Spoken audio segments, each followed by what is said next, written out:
Hey folks, welcome to the channel. You saw the title, and I don't know if what happened to you happened to me when I saw the title, where it was The Last Gunfighter Ballad. Immediately thought of Marty Robbins, but it's a Guy Clark song, and Guy Clark is the real deal when it comes to country music too.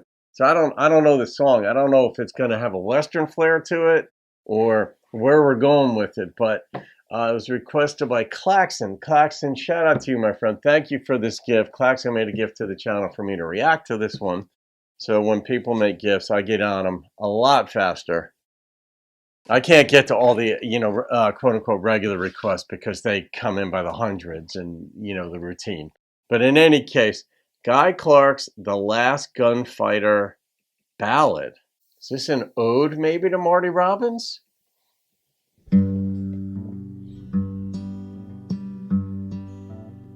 Western start. Now the old gunfighter on the porch stared into the sun and relived the days of living by the gun, when deadly games of pride were played, living was mistakes not made, and the thought of the smell of the black powder smoke, and I stand in the street at the turn of a joke.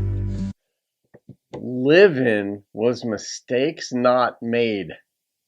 You're right, one mistake, Russian roulette or against another person. One mistake and you're not living anymore. Mistakes not made. That's brilliant. I smell the black powder smoke, and I stand in the street at the turn of a joke, and you can almost feel the weight of the gun.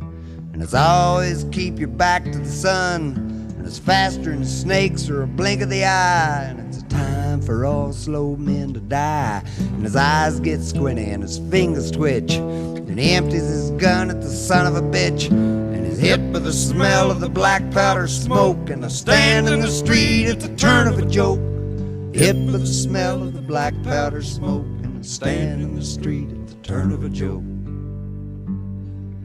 And the burn of the bullet is only a scar, and he's back in his chair in front of the bar, and the streets are empty, and the blood's all dried, and the dead are dust, and the whiskey's inside. So buy him a drink, lend him an ear. He's nobody's fool, and the only one here remembers the smell of the black powder smoke, and I stand in the street at the turn of a joke. Remember the smell of the black powder smoke, and I stand in the street at the turn of a joke.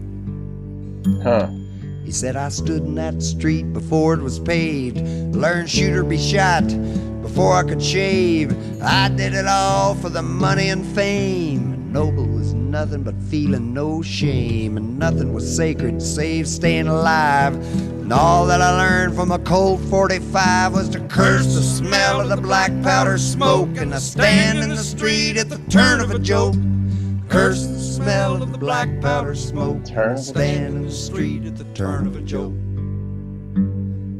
Now he's just an old man no one believes, says he's a gunfighter, the last of the breed, and there are ghosts in the street seeking revenge, calling him out to the lunatic fringe. Now he's out in the traffic checking the sun, and he's killed by a car as he goes for his gun. So much for the smell of the black powder smoke, and I stand in the street at the turn of a joke. So much for the smell of the black powder smoke, and I stand in the street at the turn of a joke. Oh my God.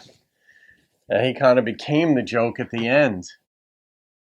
He's the one out in the street got run over because he lost his mind as he got older. That's a hell of a story. That line kept catching my attention throughout it, like he'd stand in the street at the turn of a joke.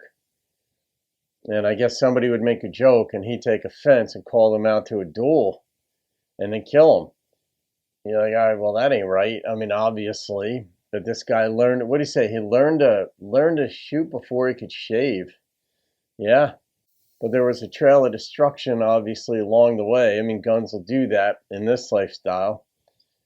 Even if a cause is justified, it's still a trail of destruction that's left behind, you know. Even a quote-unquote justifiable war And if people die, that's a trail of destruction. You're okay with it because you say they deserved it. This, I don't know. That kind of lifestyle is just so foreign to me. But I mean, I love the songs. I love hearing the songs.